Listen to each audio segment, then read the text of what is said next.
Welcome back to the channel. We are back over at my favourite spot that overlooks the top of the farm there. This here is one of those wildlife cameras. I put it here at the start of the year. It's been taking a picture every day for, well, since before spring, before we planted in the spring. The aim was to hopefully, I don't know what it's captured yet, it might not have captured anything. The aim was to take a long time lapse over so many months, see the crops come up, then obviously the combine comes through, then it goes back to brown, and you'll actually see it's gone green again with the voluntaries. So we'll take a look at that, see what it looks like. Next year I'll move it. Obviously it won't be in the same place next year because I don't want anyone nicking it.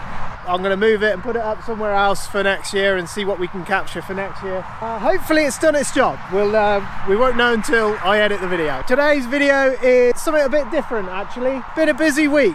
Me and Lynn have been hay delivering all week, so I haven't been able to capture much, but a lot has been going on around the farm, so we'll sort of just have a look at everything that's been going on. We got some combine news. Stay to the end. I will tell you about the combine news at the end. So make sure you stick around for that. We're going to go out and dig the Freddy Mark II scarecrow in. It's been sat in the workshop for 2 weeks now. I'm going to get round to go and dig that in. I'll show you this time lapse of the fields, hopefully growing, see what that looks like, and then we'll go back to the farm and talk about things that have been going on around the farm this week. Also, we do have merch. It's been taking ages to get set up. We only have limited time to get these things set up, but you will be able to buy hats. There is only limited number on the hoodies to start with, I'm afraid, and limited sizes as well. We've got t-shirts, medium, large, extra large. We've got a few hoodies to sell to start with. As I said, there's only limited numbers of things, sizes, colours to start with. We don't know if it's going to be a thing or not, but they'll be there if you want them. It might not be straight away. You might have to wait a week before the link pops up, but it will be soon, okay? So get yourself something nice for Christmas. I don't know. We're not trying to make a load of money off these things. They're expensive to buy. They're really expensive. You know, these things aren't cheap. Yeah, but the main job here, I wanted to get this camera. So we're going to do that.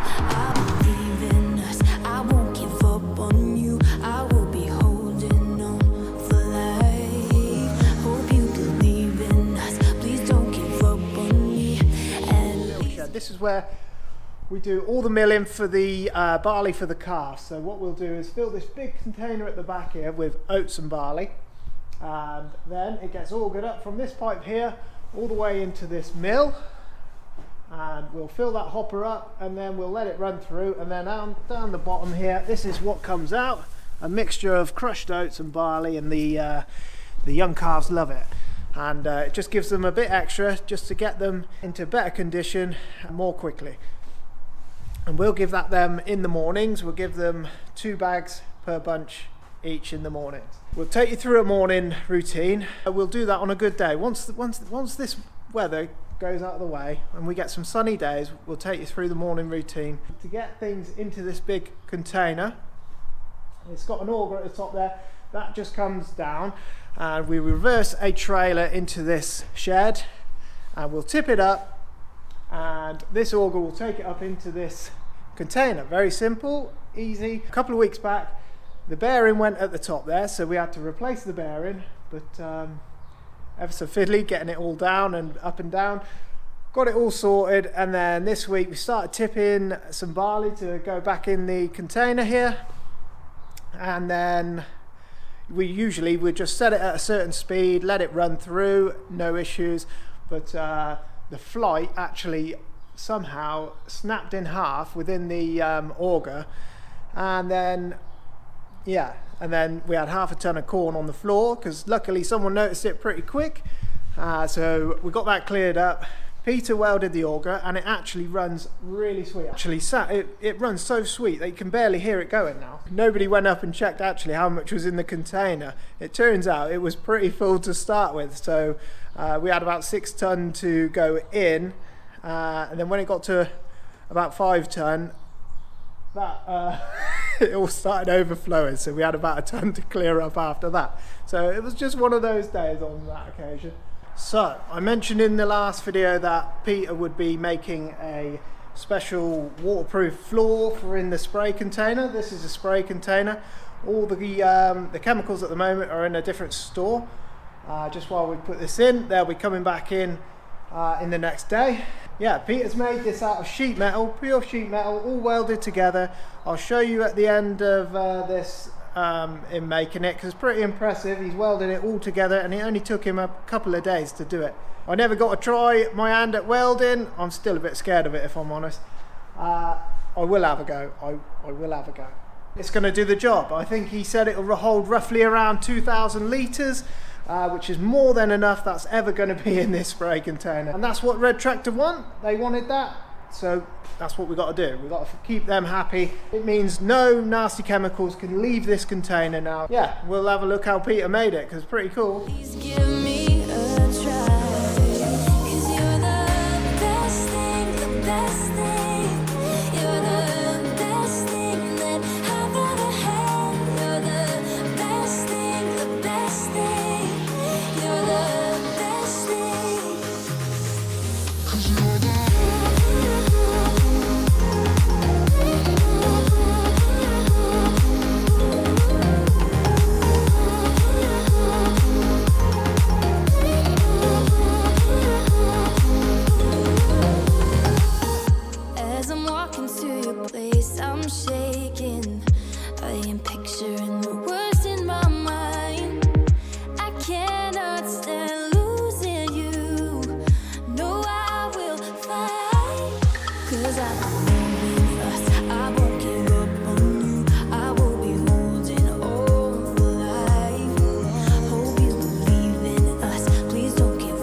See behind me, these are a nice set of chain harrows. Well, we're a nice set of chain harrows. Poor young Holly ran out of luck. She was doing a great job out with the chain harrows, getting some of the where the cattle have been, getting some of the grass, you know, spreading the muck about, and it was just dry enough to go. So we were doing a bit of a job out there. I feel half responsible on this one, because I set her up the way I would do it. I get to the headland, I turn around and I reverse back and go off on my next line, but apparently probably not the right thing to do. She got onto a ridge and furrow, and as she's gone backwards she got caught out. This side of the wings dug into the furrow, and you know, you got a 8-ton tractor on there. These will not withstand any force at all, they just bend. It's a shame, these were a nice set. Yeah, I feel partly responsible for that. I should have, you know, you don't even need to reverse, do you? You can make a big turn and come back in on yourself and do the headlands last, you know, and you just go around one more time in the headlands. Good as Peter is, he's not confident we're going to get those back into any sort of working order. We might be able to cut them apart and make something else from them another day, but it looks like we may need a new set of those. You take your eye off the ball for 1 second and this can be the result pretty easy. Yeah, talking of mishaps, Lynn had a nice one the other day as well. We were out delivering. I turned round, a bale's come off the top, clocked her on the head, she fell backwards. There's a wheelbarrow there, something out of Mr. Bean, you would have been laughing your heads off. She was 1 inch from falling into the wheelbarrow. Oh my god, I was in hysterics. She was all right. She was all right. She's not hurt. She's it was only a straw bale, thank God. If it had been a hay bale, she might have landed in the bucket, but I'm still laughing about it now. The A-frame's bent here where it all hooks onto the tractor. The ram's bent. The front bar's bent and twisted. There's just a lot of work there to get them back into any sort of working order. One of those things.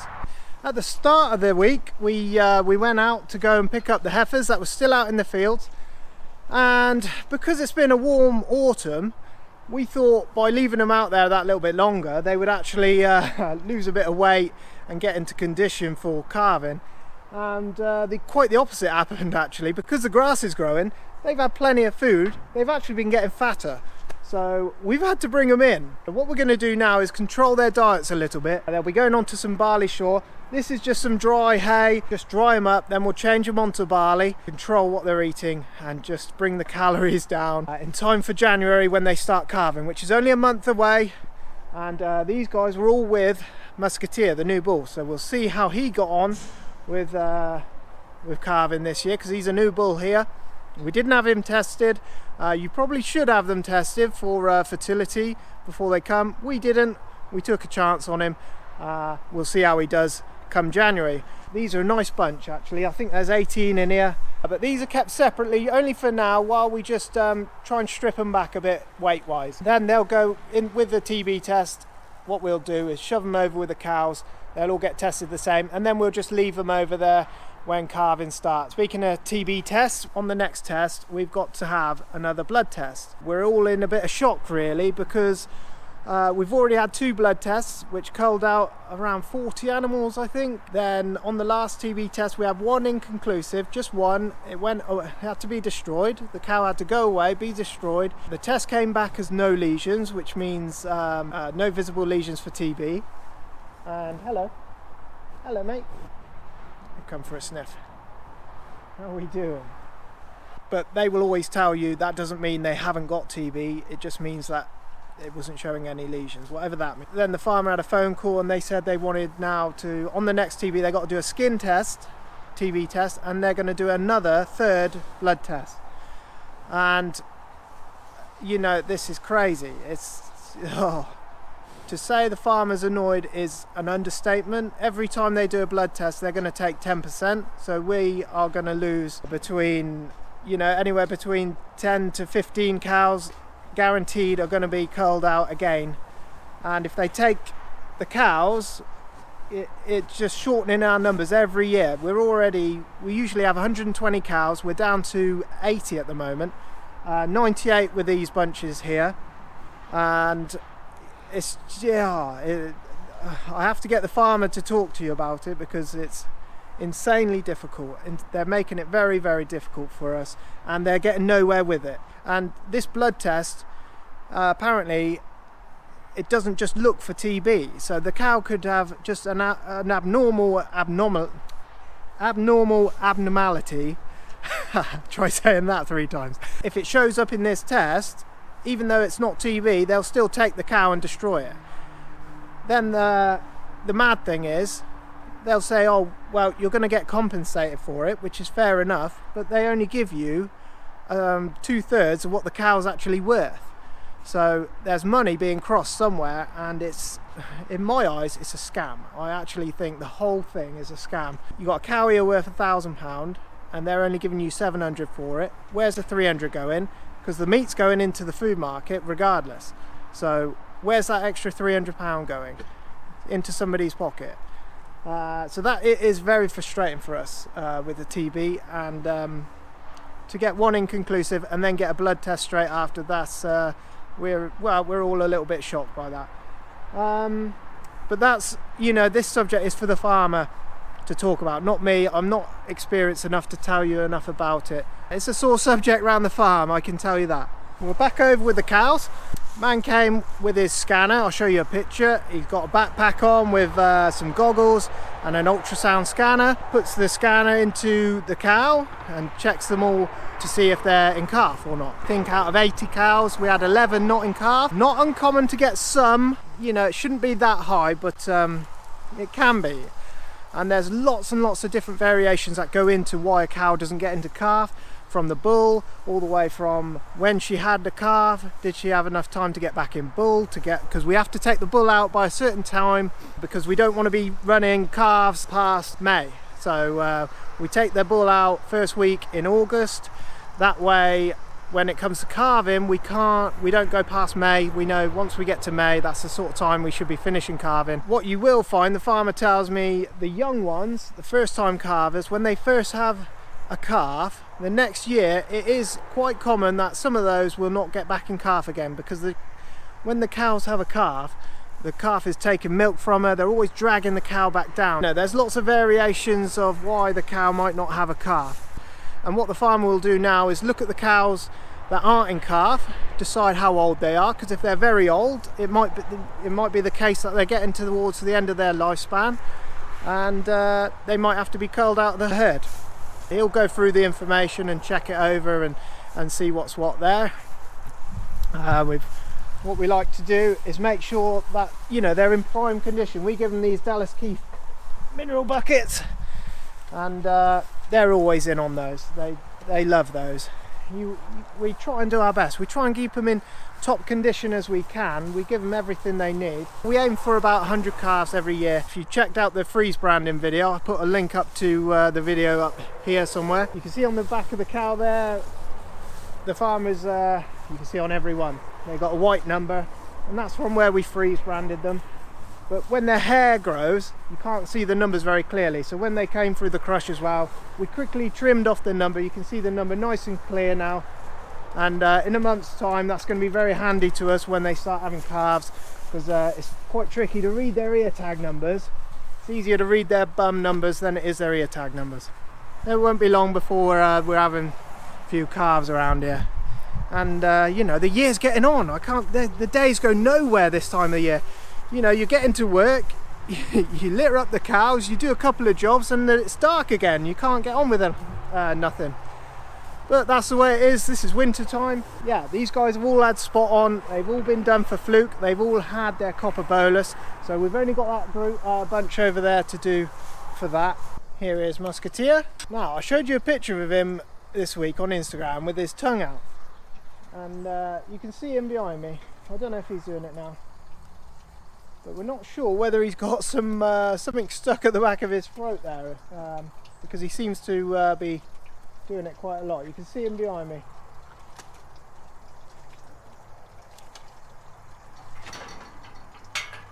We're not sure whether he's got something stuck there, or the farmer tells me they can get bits stuck in the back of their throat and you have to actually have it out. It's not really bothering him that much. He's feeding and he's watering himself. He's fine. But if it does become an issue, we will have to. Well, I don't want to be the one looking in there. I'll let the farmer do that. But we might have to have a look and see what's going on. And we're thinking it's because the grass is short. Everything, you know, the grass is so short. It's in little bits. Ready?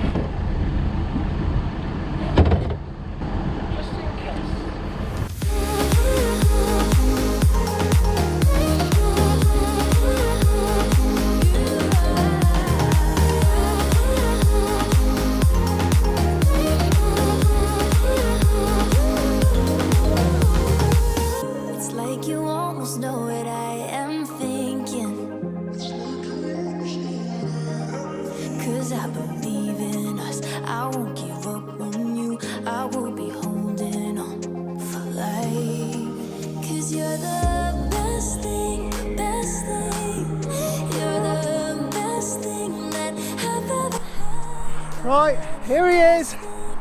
Freddie Mark II is back up and running. He's on a bigger stick this time, and he's made out of straw, you know. Let's see if he falls down this time. But I had some combine news for you, so I will tell you that. Peter and the farmer have been out looking at combines, and they found one. They have bought one, and I can tell you, it costs more than my house. It's a New Holland. It's a 880, I think is the new numbers that they give them now. So it's a CX model again, so it's a straw walker model. As I said before, we were really happy with our last one. We couldn't fault it. So we've gone same again, we've gone with New Holland again. There were a few different ones in the pipeline. There was a John Deere one that was floating about in ideas. And the guys that actually, fair play to the guys that bought our combine, they pointed us in the direction of another, and that is the one the farmer bought. So it's a step up, one model up from our one. The thrashing capacity is the same. It's just the engine horsepower that's gone up a little bit. Header size remains at 25 foot. Now this size remains at 25 foot. We would have liked to have gone 30 foot, but all the farm gateways and everything like that would have to be widened, and that's what came with the combine. 25 foot header, we're used to that, we know what we can do with that. It's and there's only so much corn you can actually put through these combines. Having a bigger header just means you have to go slower. Yes, you don't do as many passes on the field, but well, that's what it came with, that's what we got. And yeah, so we're really looking forward to seeing that. It's a 2020 model, so really impressive. It's only done 150 hours, threshing hours I think, or 150 engine hours, 90 threshing hours. It hasn't done a lot of work, so pretty much brand new. It's going to be really exciting when it comes to the farm. When it comes, I'll show you it. We'll film it coming off the trailer. It'll be pretty cool. But that's going to do it for the end of the video. Make sure you check out the merchandise. Make sure you subscribe to the channel so you don't miss anything. We'll catch you on the next one. Cheers.